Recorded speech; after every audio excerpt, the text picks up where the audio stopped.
Dikatakan Dajjal tu badan besar, dirantai tangan dan kaki. Kalau badan besar mesti banyak makan. Siapa yang bagi makan Dajjal? Allah lah, Tuan Hafiz.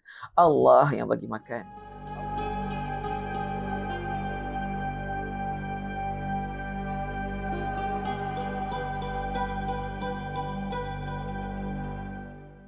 Assalamualaikum warahmatullahi wabarakatuh. Alhamdulillahirabbil alamin.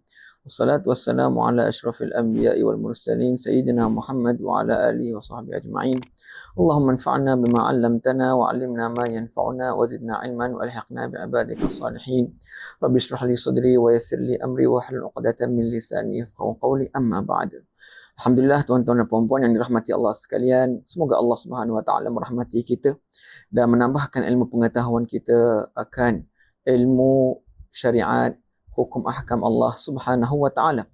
Hari ini saya ingin berkongsi jawapan kepada kritikan saudara Hafiz terhadap Ustaz Wadi Anwar tentang jassasah ataupun khadim kepada Dajjal. Baik, jadi dalam hadis tersebut Ustaz Wadi telah membicarakan tentang Dajjal, hadis yang telah beliau bacakan tentang Tamim Ad-Dari radhiyallahu anhu, dan juga 30 orang rombongannya naiki kapal laut sehingga mereka tersesat di lautan, ditiup angin kuat selama sebulan sehingga mereka terdampar di sebuah pulau. Di pulau itu mereka bertemu binatang yang berbulu lebat. Itu dipanggil jassasah. Binatang itu dapat bercakap dan menunjuki mereka kepada Dajjal yang ketika itu dirantai. Kisah ini selengkapnya boleh dirujuk dalam Sahih Muslim, ya, dan juga Imam Ahmad dan juga dalam Sunan Abi Daud. Tapi yang lebih panjangnya dalam Sahih Muslim. Jadi beliau, iaitu saudara Hafiz, mengatakan, pertama, pandangan majoriti ulama di mana mereka menerima dan berkata ia sesuatu yang tidak dapat dicerna oleh akal dan teknologi. Apa yang tak dicerna oleh akal, Tuan Hafiz, ya? Saya nak tanyalah balik.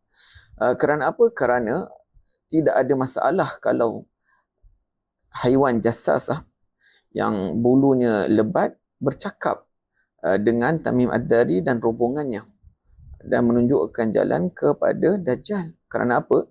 Kerana dalam Al-Quran sendiri Allah Subhanahu wa taala telah firman, wa idza waqa'a al-qawlu 'alaihim akhrajna lahum dabbatan min al-ardi tukallimuhum. Yang mana apabila telah datang keputusan Allah akan hari kiamat, kami akan keluarkan dabbah, haiwan daripada bumi, tukallimuhum, dan dia akan bercakap dengan manusia. Jadi pada ayat di sini sangat jelas bahawa haiwan bercakap dengan manusia. Malah dalam riwayat sahih Imam riwayat Musnad Imam Ahmad yang telah ditashihkan oleh Albani rahimahullah, yang mana dalam hadis tersebut ada serigala bercakap dengan pengembala. Pendek ceritanya, dia mengatakan bahawa ala ukhbiruka bi'ajaba min dhalik. Tidakkah aku beritahu engkau akan perkara yang lebih ajaib? Sebab pengembala kambing itu dia rasa ajaib. Kerana apa? Macam mana serigala boleh bercakap? Jadi serigala jawab balik dan dia kata perkara yang lebih ajaib adalah Rasulullah di Yathrib sallallahu alaihi wasallam dan beritahu manusia supaya mengikut baginda sallallahu alaihi wasallam, iaitu khabar-khabar yang gaib. Tetapi kamu masih lagi, seolah-olah itulah yang dikatakan oleh serigala. Maka kisah ni telah diberitahu kepada Rasulullah, maka Nabi SAW jawab, sadaqa, benar. Jadi hadis ini telah ditashihkan oleh Albani. Jadi serigala boleh bercakap. Jadi kenapa Tuan Hafiz mengatakan bahawa akal tak boleh diterima, sedangkan akal lagilah boleh diterima? Kerana apa? Kita boleh membayangkan bagaimana haiwan itu boleh bercakap. Jadi tidak ada masalah jika haiwan yang berbulu lebat bercakap dengan Tamim Ad-Dari. Kemudian dia kata, kedua, minoriti daripada ulama bertawakuf. Sebab apa? Sebab dia kata bahawa sukar untuk diterima hakikat adanya binatang seperti binatang yang bernama Al-Jassasah bercakap dengan manusia. Inilah bila orang cari dalil, tidak ada guru, semata-mata membaca, jadi mereka nak ikut akal. Sedangkan wahyu Allah, tidak ada perkara yang mustahil bagi Allah Subhanahu Wa Taala untuk letakkan percakapan kepada haiwan-haiwan. Dan dia kata apa? Jika binatang yang bercakap dengan Rasulullah itu boleh saja terjadi kerana itu termasuk mukjizat. Habis tu karamah tak boleh terjadi kepada para awliya. Kenapa hanya pada Rasulullah? Habis tu yang riwayat Imam Ahmad, mana pengembala tu bercakap dengan serigala tu macam mana? Jadi itulah orang bila dia nak kiaskan dengan akal semata-mata. Sedangkan ulama mengatakan bahawa seperti mana yang telah dinukilkan oleh Imam Ibnul Malak rahimahullah dalam kitabnya Syarah Masabihis Sunnah, karangan Imam Al-Baghawi. Maka Ibnul Malak rahimahullah ta'ala mengatakan bahawa ketika Jassasah itu bercakap dengan Tamim Ad-Dari, maka beliau mengatakan ini adalah haiwan yang mana dengan kudrat Allah dia telah bercakap. Jadi saya nak tanya Tuan Hafiz, siapa yang minoriti ulama yang menolak bahawa haiwan yang bulu lebat ni bercakap dengan Tamim Ad-Dari? Siapa yang menolak? Saya nak tanya, siapakah minoriti itu? Sedangkan Imam Nawawi rahimahullahu ta'ala dan juga Imam Suyuti dan ulama-ulama malah dalam ilmu usul, selagi mana satu masalah ayat hadis yang boleh diletakkan makna hakikat, maka wajib kita mengambil makna hakikat. Tidak boleh kita mengambil makna selain daripada hakikat, selain ada dalil ataupun bukti yang boleh membawa makna selain daripada hakikat, iaitu majaz. Jadi makna hakikat di sini adalah memang Jassasah itu bercakap.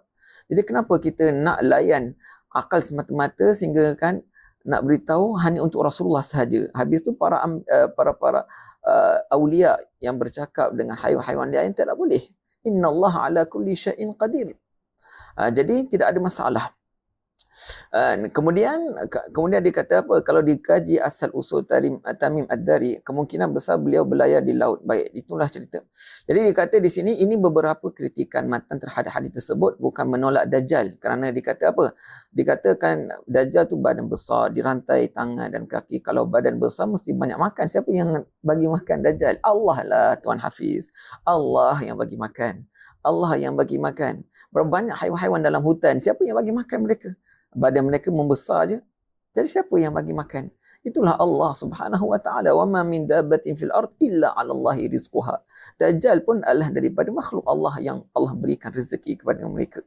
Jadi kisah ini dari sini kita dapat tahu semua bahawa memang ulama mengatakan bahawa Jassasah itu adalah haiwan yang bulu tebal yang bercakap dengan Tamim Ad-Dari. Dan dalam riwayat yang lain telah disebut bahawa dia adalah seorang perempuan. Maka daripada sini ulama telah syarahkan seperti mana Imam At-Tibi dan juga Imam Nawawi rahimahullah dan juga ulama-ulama seperti Imam San'ani, beliau mengatakan bahawa mereka mengatakan boleh jadi bahawa Jassasah ada dua, iaitu seorang perempuan, satu lagi satu haiwan, yang mana kedua-duanya memberitahu khabar tentang Dajjal. Sebab itu dia panggil Jassasah, kerana daripada perkataan jasus, memberi khabar kepada Dajjal.